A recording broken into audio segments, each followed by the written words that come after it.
me tonight. Mike's tasting pork's not too expensive. Oh, there he is, yes. That's lovely. That's lovely. That's like you say, anyway. Best fish you can film. Come on.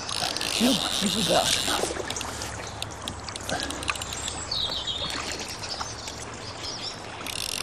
Go on, let's have a look at you. Whew. That's really serious looking. Whoa, get in there. Barbel.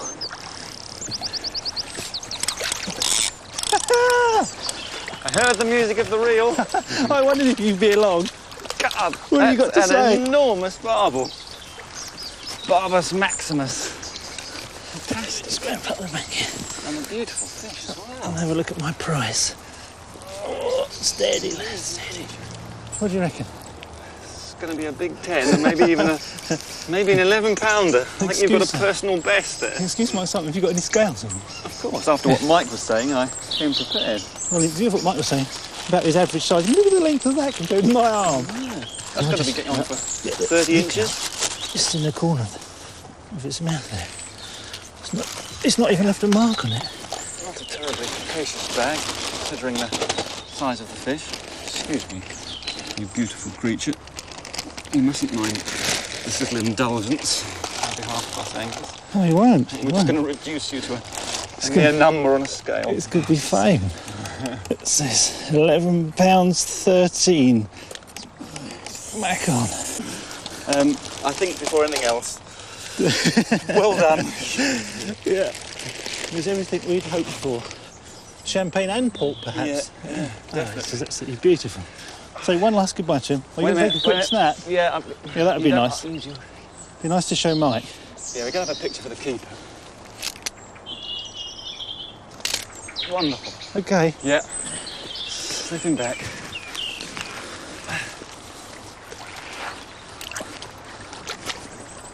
Well, thank you, Madam Barbel. You beautiful creature. She's just getting the flavour of the water again now.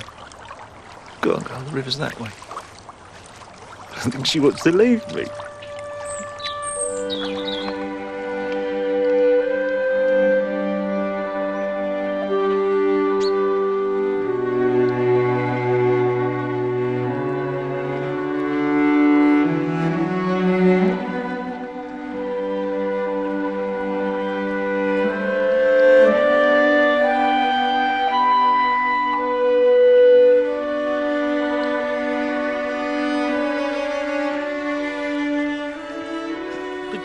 Way to end our autumn fishing. A beautiful great barbel. I think we should go and buy Mike that drink.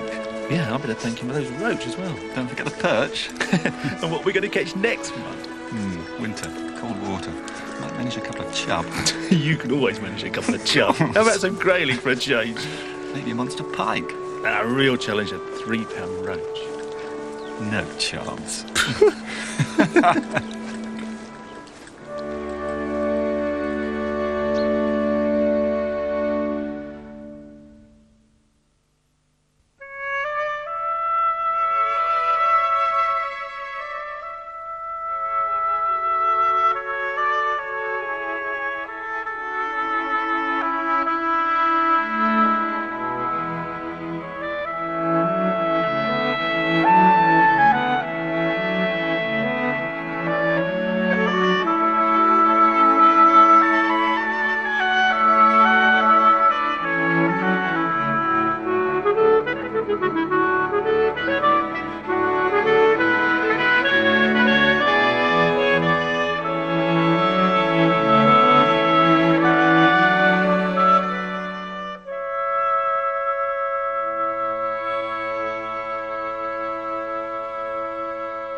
Waking before dawn on a freezing cold morning is painful, even for the hardiest soul. And the idea of going fishing, sheer lunacy. But Chris Yates and Bob James know how to enjoy their particular passion better than most, and have come for a weekend's winter fishing. So for those members of the non-fishing public who think that all anglers are mad, Bob and Chris could just confirm it. But they might also prove you wrong.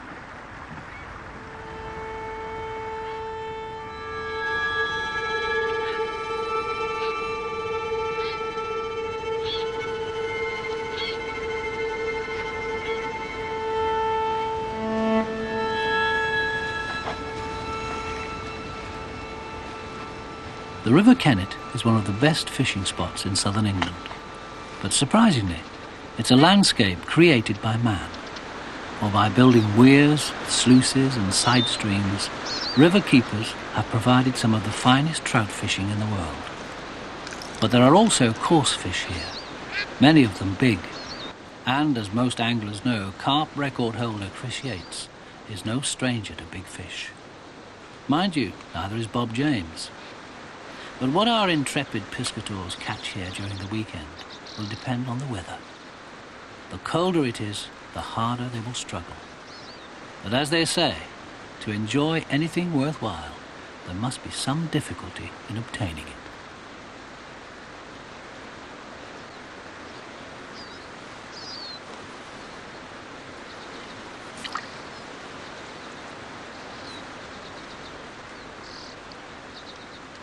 Bob is making a start by trotting a bunch of maggots along this nice run under the alders. And Chris will make a start by fishing just below the weir, when he can get his tackle untangled, that is.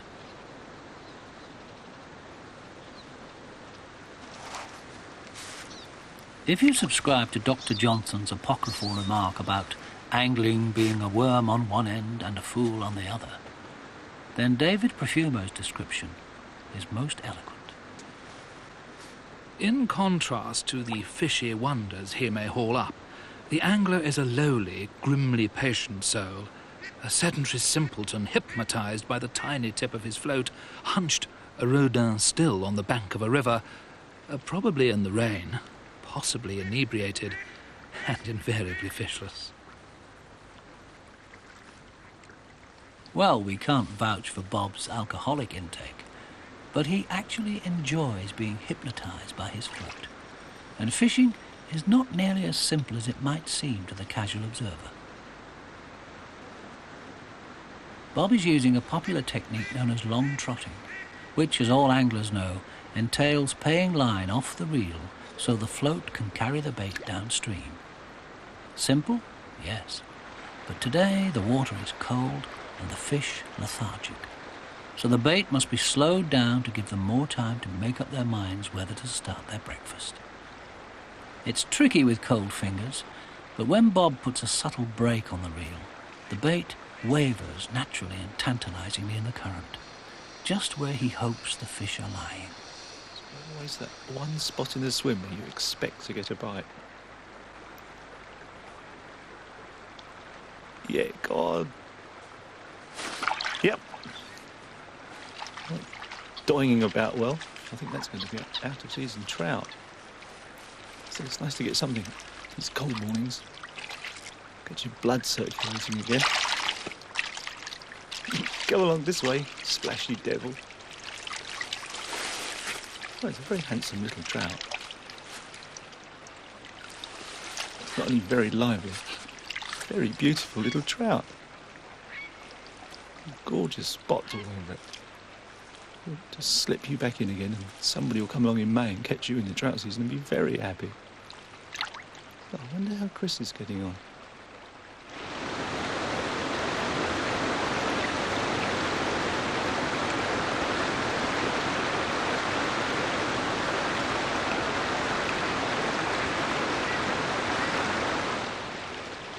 Any luck, Christopher? Not a touch. And you? No, just a trout.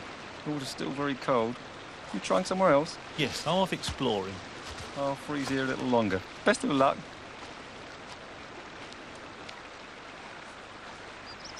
This river just gets more and more beautiful as I'm wandering up here. It always makes it so much more exciting when you've never been to a place before.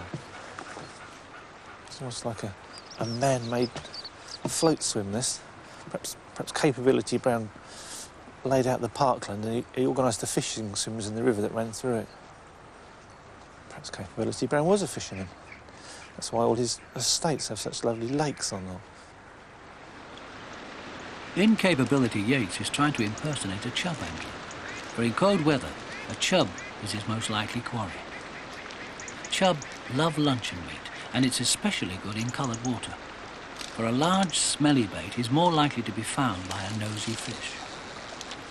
And Chris tries to ensure they find it by not only fishing on the bottom, but by gently easing the bait around his swim. Ledgering is not just a static chuck it and chance it technique. It's a constant search, and I can feel as the bait goes down the fast water, suddenly it slows, and I can tell there that the water is deeper, because I can feel the lead trundling across the gravel. It's quite a clear sensation on the line, and then suddenly it drops away, and a little touch. And yes! We have him. Maybe it's a barbel. It's going out into the main float, or any fish is going to feel big. No, there it comes. Yeah, I can see it. Lovely brassy flank. Not a bad chub. Bring him round. It's just a last little push back into the current. Over you come. Over you come. It's a beautiful looking fish. Wonderful condition. Oh yes, not a bad chub. Not quite what we were looking for, but it'll do for now. Probably about 4 pounds. Let's take the hook out.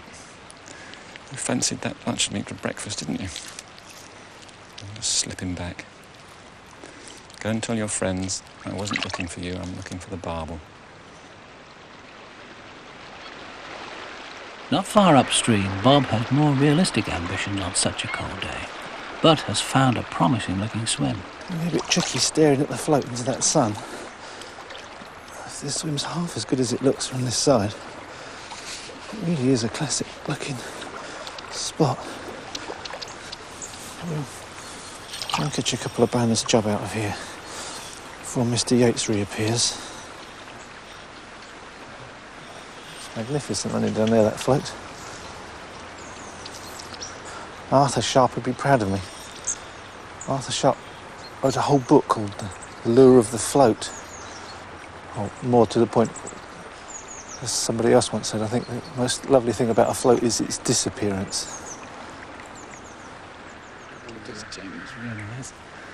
But I'm just about to get the best out of this swim and demonstrate how a practical angler can catch a big fish without getting his feet wet.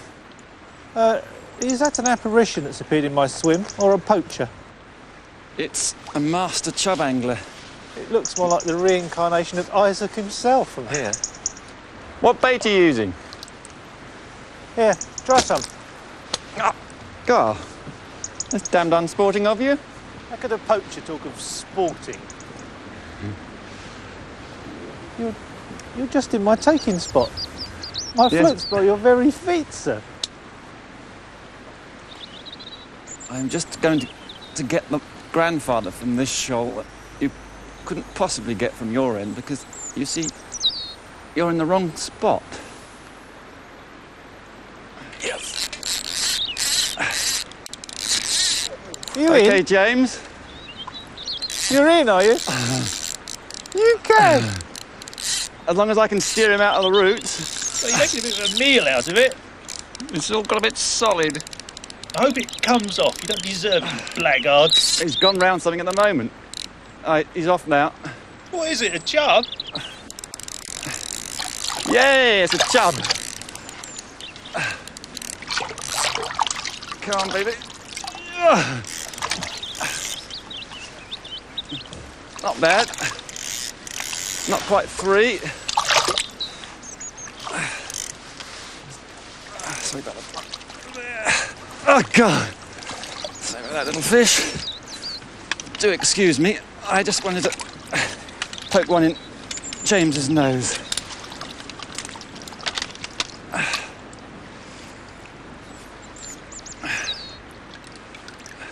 There you are, James. That's the way to do it. There you are. There's a chub for you. Well, little things, please, little minds. Here you are. You might still fancy some of your cocktail. Slip it over the top of that weed. Ooh. I'm going off downstream now to that bend below the weir. Good riddance, poacher. Set the dogs on him, keeper.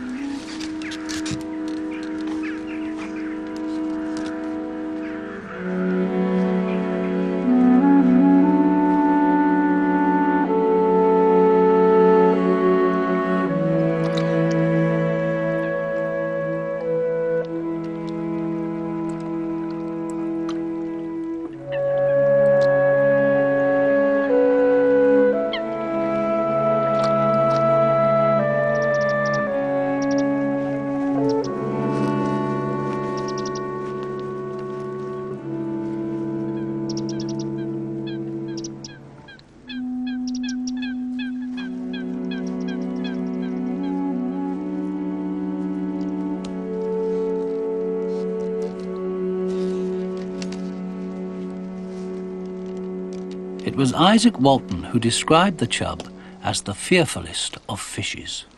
So Chris approached his chosen swim carefully.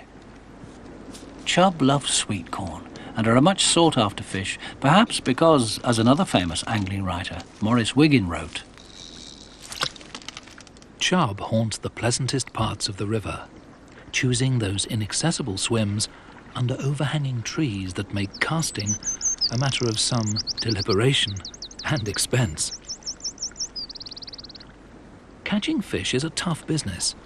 Fish are partial to their natural element and reluctant to leave it, so to outwit them, you must concentrate. A fish is not a fool. At least, a big fish is not a fool.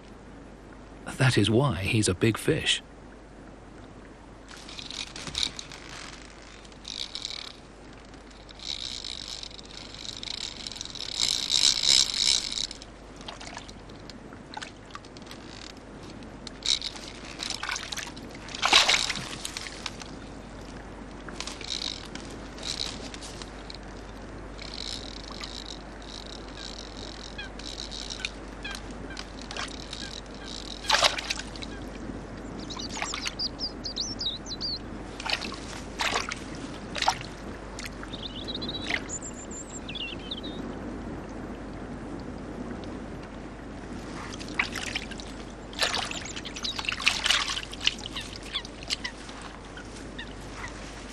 This isn't a big chub, weighs about 3 pounds, so fairly average, but a good-looking fish.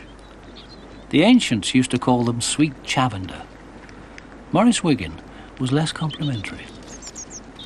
The chub is the second most annoying fish that swims. The first is the ruff. Well do the Germans call him Dickkopft, the blockhead. Not that he is stupid. He's merely thoroughly unsatisfactory on a number of counts. For consider, when he is big, he's difficult to catch. He's fearful. He's a shocking thief of lures put out for trout. And finally, he is uneatable.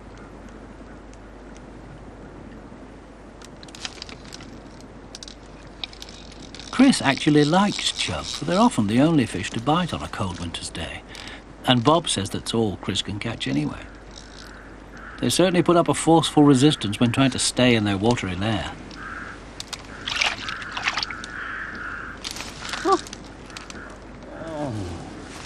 As David Profumo put it, the one that gets away is an archetype of failure and loss.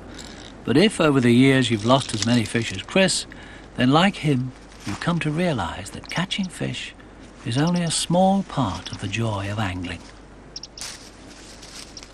It was the philosopher J.W. Dunn who observed that fishing is unlike any other sport, since, he said, the opponent is in effect Nature. Wayward, cheating, laughing, alluring, infinitely diversified, and entrancingly fickle. The angler and the naturalist are never far apart.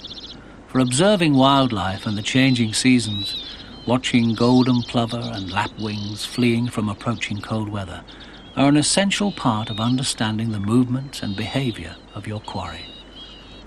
Winter weather dictates the behaviour of all wildlife, And that, of course, includes fish.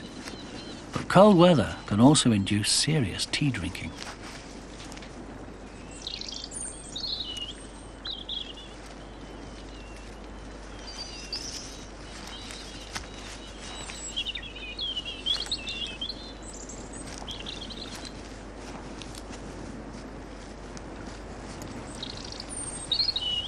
I picked up your smoke signal, Chris. Oh, you did it? Yes. Yes, I felt it was time for a cup of tea. How goes it? Very well. This is an absolutely perfect chub swim. It is. It looks like Mr. Crabtree designed it. It's designer chub swim. What have you caught? I had one first cast, would you believe?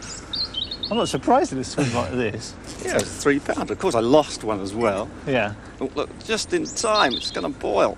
It is boiling. Hey, what are you doing? Yes. You rascal! God, as soon as my back was turned... That'll get you back for the one you poked at the end of my swim. Do you mind slipping the net into it for me?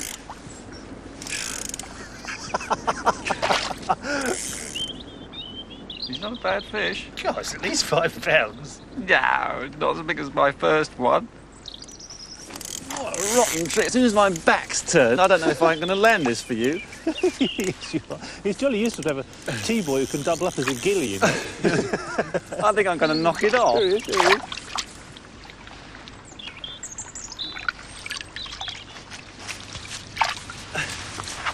Good 2.5. Thank you, Gilly. Oh, just in time for tea. Pest you are. Well, you poached one from me. Oh, lovely fish. Yes, so thank you for that. And we should carry on with the tea. We can let you go. I'm not going to give you a biscuit now. Now, where was I? You're just making the tea. Not only do I provide you with tea, I provide you with the fish as well. You poached one from my swim? Yeah. Revenge is sweet. Not as sweet as a cup of tea, of course, on an afternoon like this. God, look at all that mist coming up now. Glorious.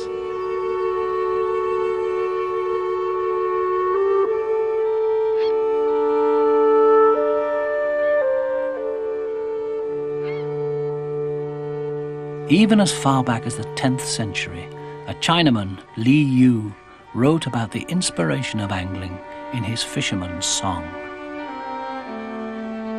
With my silken line and delicate hook, I wander in a myriad of ripples and find freedom.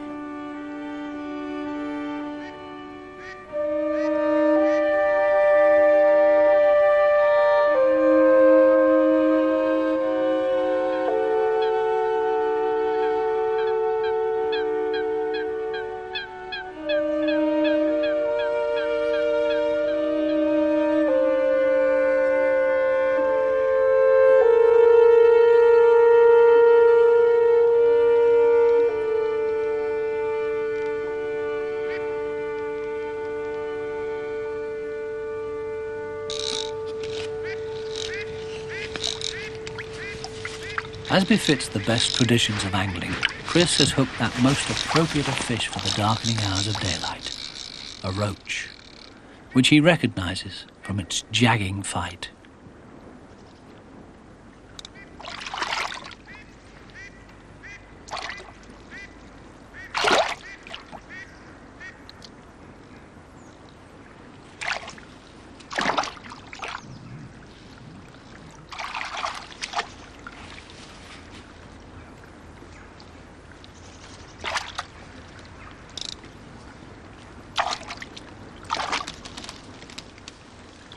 More widespread than any other species in lowland Britain, and most sought after of all fish, this is a roach of about a pound, only average in size, but such close contact with a beautiful red-finned and silver prize is nature's reward at the end of a cold but glorious winter's day.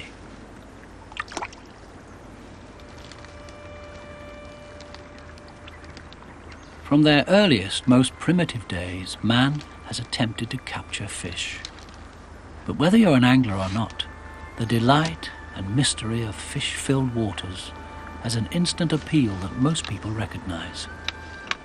But if you're still convinced that all anglers are lunatics, then you share the belief that anything which brings such great pleasure must contain a touch of madness.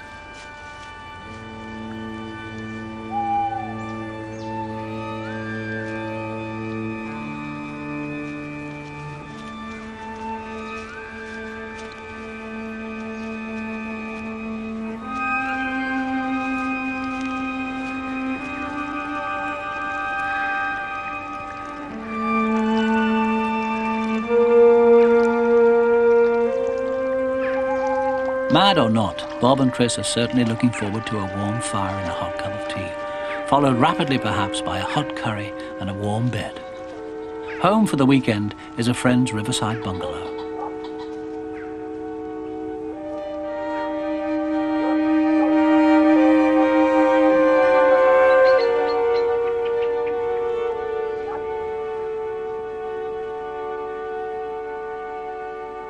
After winter nights when temperatures plummet, climbing out of a warm bed at dawn requires a deal of willpower. But if you're like Walt Whitman, who had to go fishing because he had a fire in his head, then tea and porridge might light a fire in the stomach. But even after a warm breakfast, would Bob and Chris subscribe to the old adage, "To enjoy anything, the countryside must be experienced in its worst weather, to appreciate the different shades of its beauty"?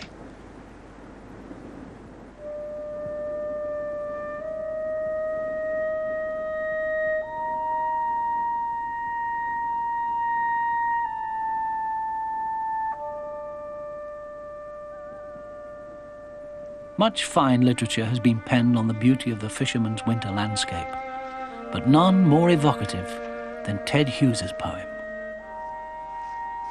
Buds, fur-gloved with frost.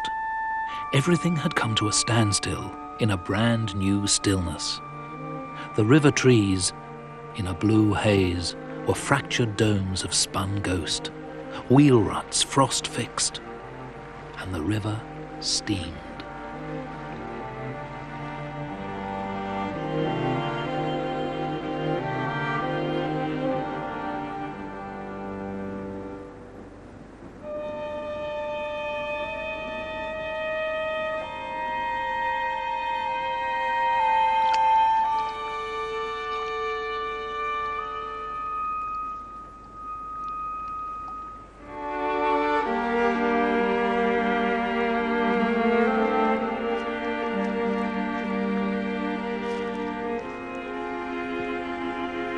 And in J.W. Martin's book, My Fishing Days and Ways, I watched the wintry sun climbing slowly up the distant hill and lighting the whole landscape in a glorious halo of dancing white.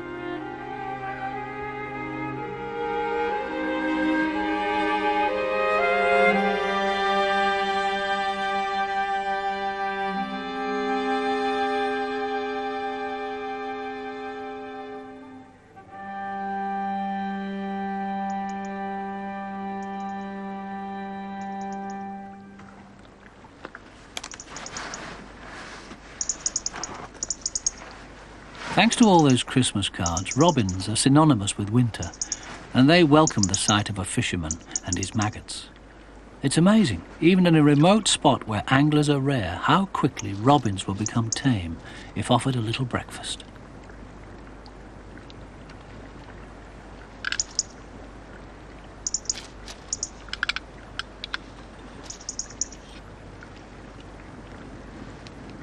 Equally synonymous with winter is the grayling. For on such a cold morning as this, it's about the only fish that Bob can hope to catch. Grayling like a fast current, particularly if it runs under a tree, and this is a classic swim. So lovely. I went back for the camera. I wonder what you got to. You've gone back to bed. Any luck yet? No. The water must be nearly freezing. I'm slowing the boat right down. Teasing them to take. Just a little touch there. They're not really hungry. As part of their work as photojournalists, Bob and Chris have picked the perfect day to do a photo feature on grayling fishing. If they can catch one, that is. They'd better throw a few more free offerings in, get their appetites sharpened up. They're writing the feature for the monthly magazine Improve Your Course Fishing. But at present, it's improvement they need. Or is it the fish's fault?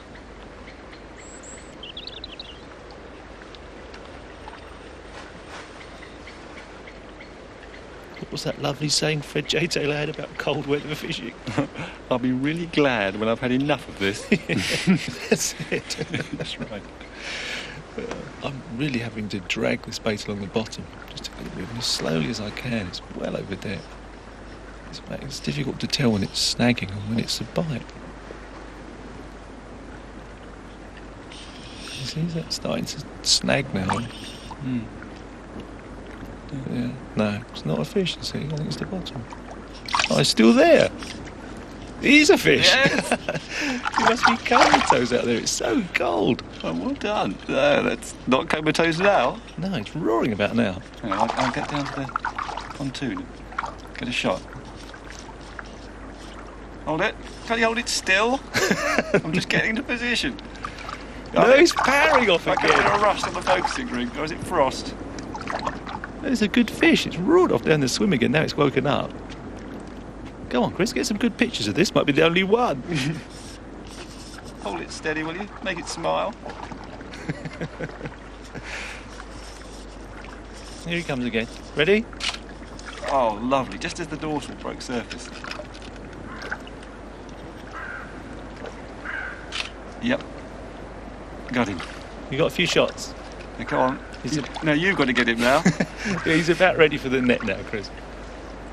Yeah, well done. Good, I'll come back round. There we are. One. How big do you reckon? Well, I said I think there's got to be a couple of pounds. Oh, yes. Yeah, now. Lovely. I'll take a portrait of you Oh, both. yeah, quick look, he's posing for Yeah, you. both smile. Ready? Hold it. Oh, I forgot the wound on. Oh, come on. Oh. Hang on. Lovely. Oh. He's camera shy. There. Very nice. I think he wants to go back in the river now. It's slightly warmer than the air. It's probably warmer in the kitchen than it is here. Let's go back and have some tea. A flask of brandy, I think.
With the thaw suddenly setting in and the rising temperature, Bob feels he has the ideal conditions for catching roach, but he's suffering a bit of disturbance.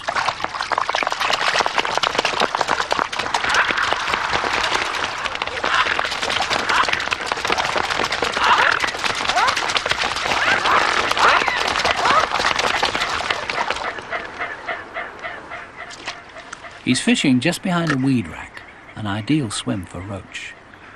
But the roach are proving elusive, and Bob's having problems with not-so-funny bites on his swim feeders.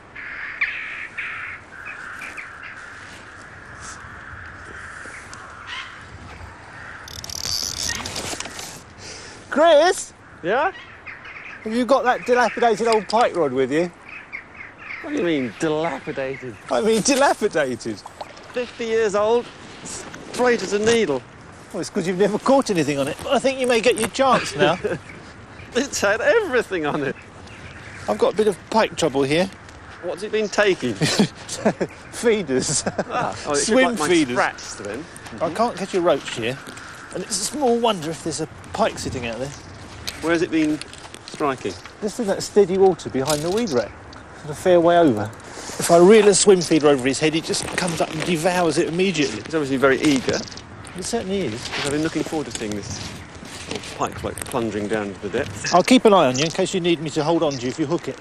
Yeah, a little assistance wouldn't go amiss, thank you. Well, the old rod may be stronger than you think.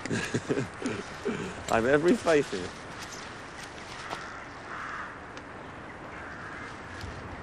With all the disturbance from the pike, Bob is hoping the roach have moved upstream, to the wides above the weed rack.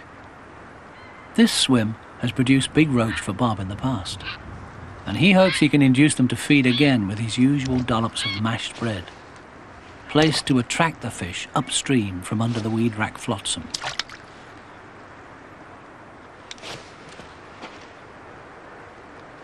Bait is a large lump of bread flake, the big roach bait par excellence, and a final swim feeder full of bread mash. Then, await results.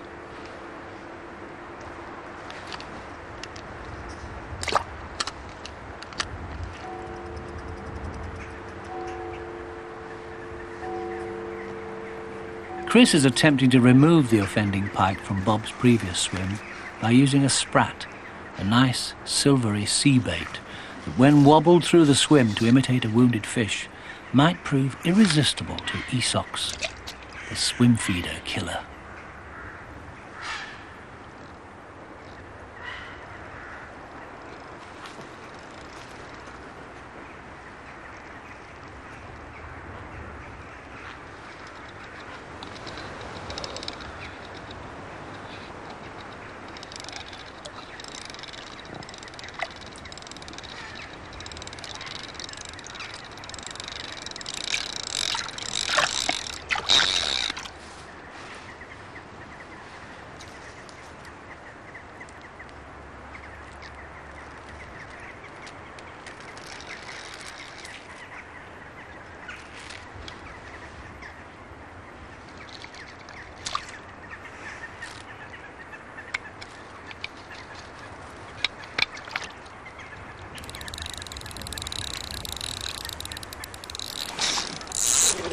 Well, I think we have freshwater shark here that obviously like the taste of sprats. I don't think it's the one that's been bothering you though, Bob. Because you said that it was a big fish.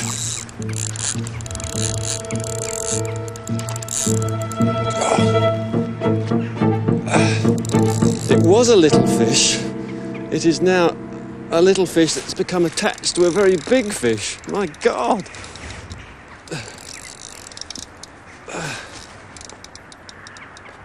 It's gone under the weed rack. It's a very big pike. Came up like an alligator and grabbed a little pike, and it's gone. And it's just sitting under the weed rack now.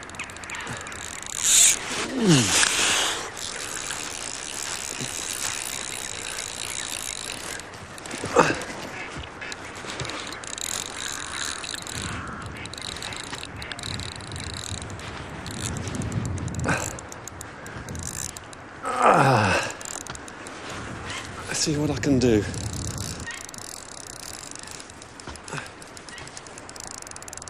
Ah, he's round this side. Big flash then. What are you doing out there, Yates? I was just happily playing in this nice little pikeling of about 4 or 5 pounds, and this thing like an alligator came up and grabbed it. Is that the one that's been causing you all this aggravation? Well, he's got it under the rack. Can you see him? I've got a fairly stout tackle on here, and this lovely old cane rod is... I saw him. I cannot see him now. He's down there. Oh, don't lose him. No, I'm trying not to. Perhaps if we poked Poked him. around with a net. I'll get it. Aggravated him a little bit. Trouble is, it might be like Jaws. He might drag me and the weed rack downstream. You see an angler clinging onto the wooden rail as he goes under the railway bridge. Can you see it? Well, I could, but on the moment, I think it's just down in that weed. Oh yes, I can see the line. So what do you want me to do? Do you want me to go in after it? Yeah, just lower your foot down there and drive him wild. It was superb because there's this little fish ready for the net, and all of a sudden, this pair of jaws open, and the Can you feel him again? yeah. Well done. Ah, he's let go. He's let go. Tiny.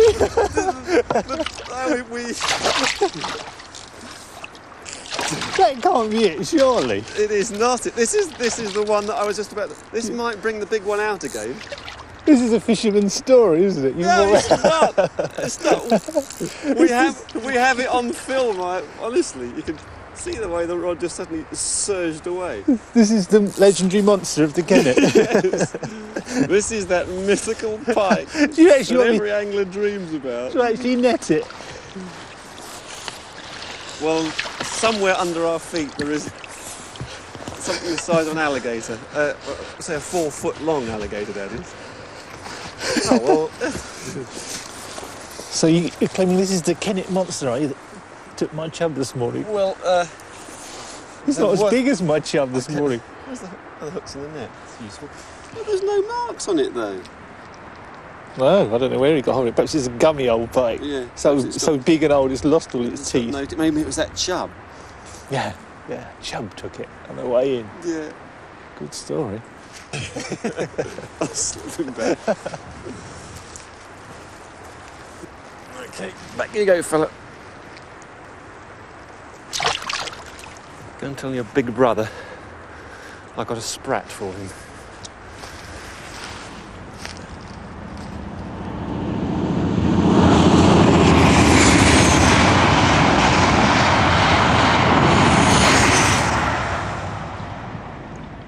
After the excitement of the monster pike, Bob was relieved to return to the peace and quiet of his roach fishing. This might seem dull in comparison to pike, but a 2-pound roach is a very special fish, and they usually take some catching.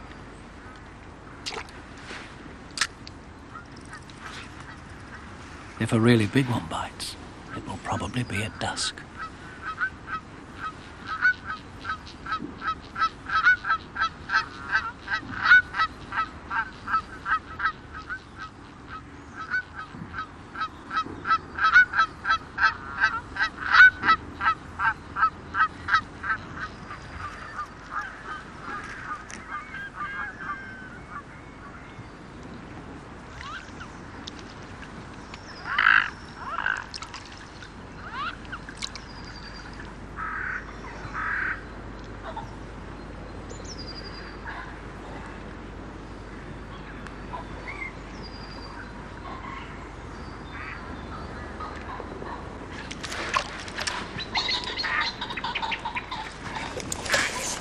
Ooh.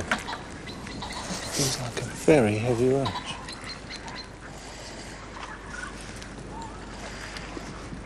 He's gone straight back up the river. Right up this deep centre channel. It's right under my own bank. It's the deepest water along here, I think. That's why he's gone in there. Just turning back out again.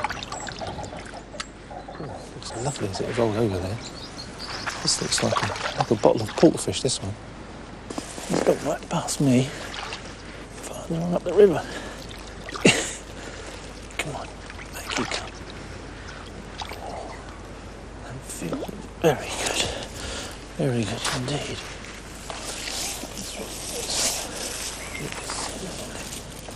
Oh, nearly missed. It's there. Go. Chris. Yeah? I think you better bring the torch up. I've got a very special roach here. Where are I? Oh, there you are. Look at that. Unbelievable. The king of Kennet Roach. It's certainly the king of roach for me. What do you think it weighs? I don't know, look, it's as long as my forearm. It must be 16, nearly 17 inches long. Fabulous It's fish. so wide. Look at the width of it.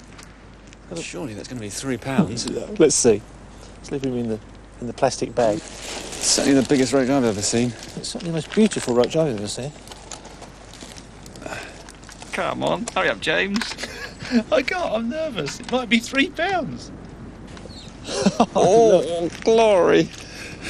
What were you going to give me for that? £2.50 and 3/4 of an ounce. Well, you're a very honest angler. I think anyone would have believed that was well over 3, but... No, it's All right. not. But let's not worry about the weight. It's a fantastic fish. It's got to be one of the most beautiful fish in the Kennet. I'll slip him back in by the reeds here. We'll just watch him amble off. And hopefully I'll meet him again when he's half an ounce heavier. It won't be any more beautiful. Here he goes. And don't forget to tell Moby Dick we'll be back for him in the morning.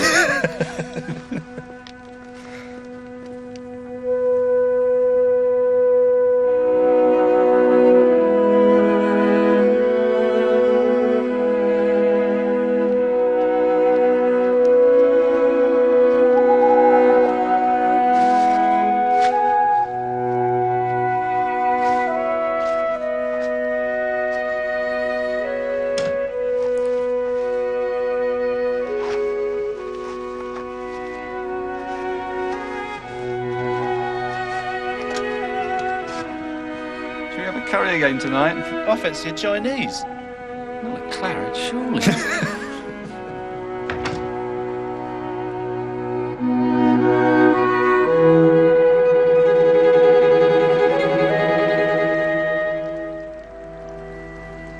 Next morning, Bob was up at the crack of dawn, keen to follow one monster with another.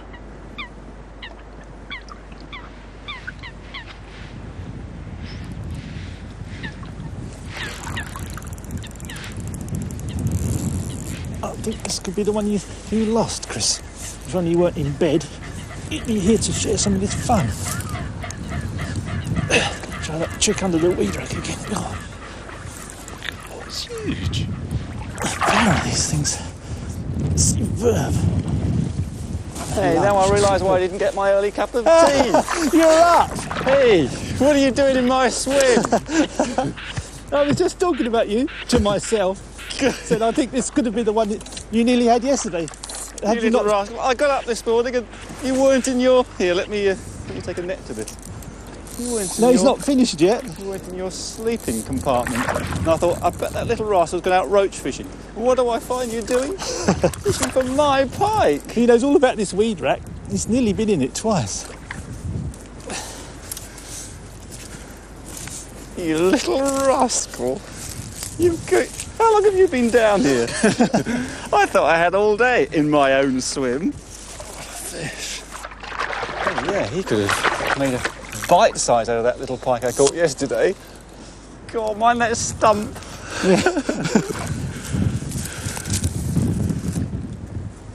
How big do you think? I don't know, it's got to be a 20 pounder, isn't it? Oh, there he is now. What are you going to net this for me, Chris? Now you're up. I'll give it a try. Not in that silly little What net. are you talking about? You can get a 30-pound carp in this net, and that's that is a good pike. Yeah, I think he's done now. Not quite. Whoa. He's going to shake his head a lot. You're not doing badly for a poacher. Because it actually always reminds you of a crocodile when you see it coming it's yours. towards you like that. Oh, look at those fangs. When he doesn't bite through the handle. Look at the length of it. Unbelievable, it'll fold. Oh, well done. Oh, well done, that poacher. Yeah, I told you that was that one you missed last night. You believe my story now? He only just goes in that soppy little net. What are you talking about? You can get a 30-pounder in there. Mind you, that's getting on the way, isn't it? God, it's a huge fish. Beautifully coloured. Look there, Chris. I reckon that's the fish you nearly landed last night. Well, it is indeed a magnificent fish. Very sharp You've got to put teeth. your hand in there. Go on, make it weigh a bit more. It isn't the one I lost yesterday. Mine was much darker than that. Maybe you'll have to do the honours with the hooks for me, Chris. Okay. Oh, You are little fish, or rather big fish. You're very used to crushing the bones of... They're slightly barbless, aren't they? That's it. Okay, clear that trace. To be perfectly honest, I mean, that's a wonderful fish. Oh, but look at it. It's huge, Chris. it is, but it isn't that fish I hooked and lost yesterday. I don't think it was bigger than that. It was bigger than that. Hang on a minute. You need to look after that a minute, Chris. Yeah. Just keep him all right. We've got a camera down there or something. No, you're the one who's going to need your camera, Chris. You've got another fish, haven't you? And it's another pike. Unless it's a catfish. Oh, I don't believe this. You are a poacher of the lowest order, sir. There you go. So I'm sure this must be the one that gave you all that trouble last night, Chris. Look at that. Fantastic. God, that's a magnificent pike. It's got a bad temper on it. He's biting my sack, trying to bite my fingers. It looks like a cannibal. Oh, yeah. Wonderful fish. It's only got to that sort of size, eating all its brothers and sisters, I suspect. Huge. How big do you think it is? I weighed this one. This one's 26. God, I'll get the camera and take a... well, if that's 26, the other one, what, 21? Yeah. Good They're all- 20-pounder. They're almost exactly the same length. Look. Beautiful This one's got colour. this This one's tremendous just depth. boulder markings. Yeah. Like that. It's just if someone's touched it with a paintbrush. These great tails where they surge off. Yeah, they're built like torpedoes. Ready to go? I think you just put that smaller one back now. It's really savage, this big one, isn't it? It's got a real sort of temper on it, isn't it? It's probably all those... I'll put the small one back, shall I, Chris? Did you put it? yes, Can you put the call that little a one back. small one? Look. Before we let this one go, Bob, I must just take a photograph because it's so exquisitely marked. If we just make the tools of the trade. Float, Yeah. bait, reel. Sprat. Now, smile. Give me that wonderful primeval grin. What, me or the pike? Beautiful. It's the best looking pike I've ever seen. It's fantastic. Come on, back you Like go. a really nice Go and eat your brothers and sisters. It really is a magnificent fish. Wonderful. Well done, Bob. That was a great weekend's fishing. Yes, it's a shame we have to go home, really. Where should we go next week? Nowhere, it's the close season. Oh, yeah.